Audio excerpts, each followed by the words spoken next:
Here we go. So today you guys are going to get a watercolor kit, one kit per 2 people. You're going to need a brush. They're all back at 4th grade supplies. Of course, you'll need your best friend, the paper towel. I like to start out with 2 because I use a lot of paper towel when I watercolor. And then you'll need a cup of water.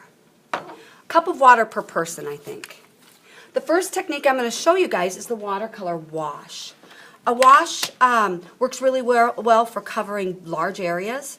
And this is on a cube, so we're going to color all one area dark, all one area medium, all one area light.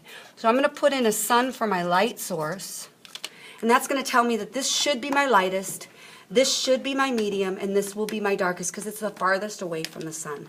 Very first thing I'm going to do is get my paintbrush wet, check in right away with my best friend to empty a little bit of that water, and then I'm going to choose any color today. Now, I'm just going to wipe it twice because I want it super, super light for the lightest area. Here. Okay, then I'm going to rinse my brush, check in with my best friend. Now I'm going to wipe it 7 times. 1, 2, 3, 4, 5, 6, 7. Because I want medium color. I want it to be a little bit darker.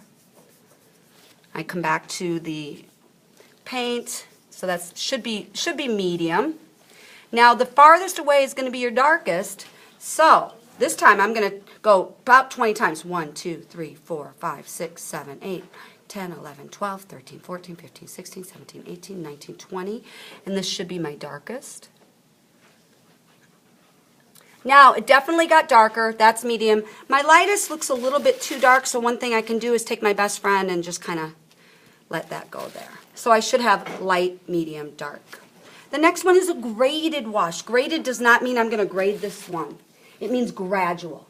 Graded is a synonym for gradual wash. So the very first thing I'm going to do is choose my color, and then I'm going to get it as dark as I can. So I'm going to load my brush for a long time here. The longer I stay here, the darker the watercolor.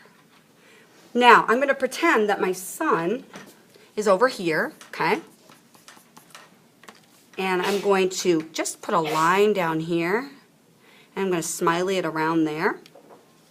I'm going to add a lot of paint.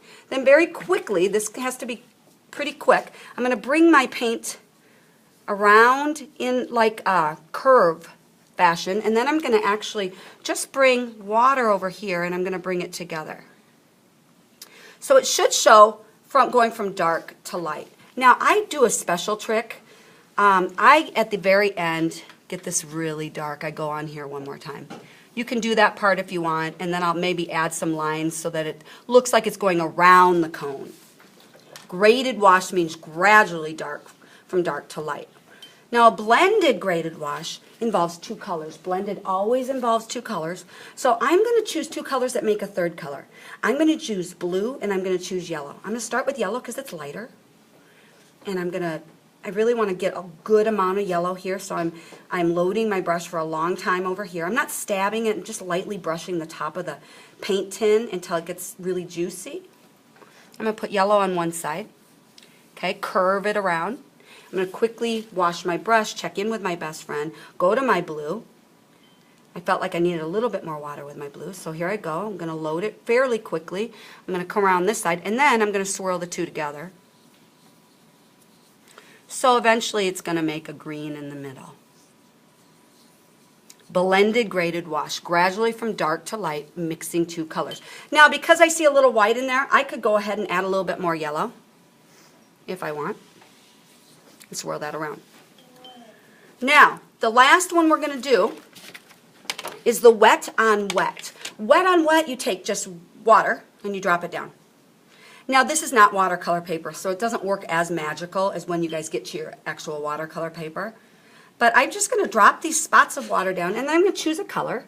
What I've noticed is some kids have liked a tie-dye. They've just played around with that. Here, I don't care what colors you use as long as you practice the watercolor techniques, and I'm just dropping these colors down. And what you should start to notice is that these colors start to spew out or kind of spread out because of the water. Now, if I pick this up, it will move where the water's been, but it will not move where there is no water. So the water creates kind of a border or a moat. So watercolor artists use this if they want to blend colors together, but they don't want those outside to get colored. Does that make sense to you guys? Yeah. The top, just for grins and giggles, I didn't get it wet, and I just kind of swirl it around like that. Okay, wash, graded wash, blended, graded wash, and wet on wet are your 4 different watercolor techniques. Now, the next step is you're going to learn intermediate colors. Those are the colors with 2 names. So red, R stands for red. I'm going to put red here. Now, I actually made a mistake. I usually like to go with my lighter color first, and so I should have gone orange first. So I will talk about that on the second color. But I'm going to grab orange. I'm going to swirl it together to get my personal own red orange. The next one's yellow orange. Yellow is lighter, so I'm going to go yellow first. It just helps keep those paint kits pure. I swirl that around as quickly as I can, always checking in with my best friend, the paper towel, to control my water amount. I'm going to drop orange on top of there, and now I've got yellow orange. I'm going to move right along to the blue-green. Green is lighter than blue. So here I go, green first. Swirl, swirl, swirl. Come to my best friend, check it out, make sure it's clean. Go back to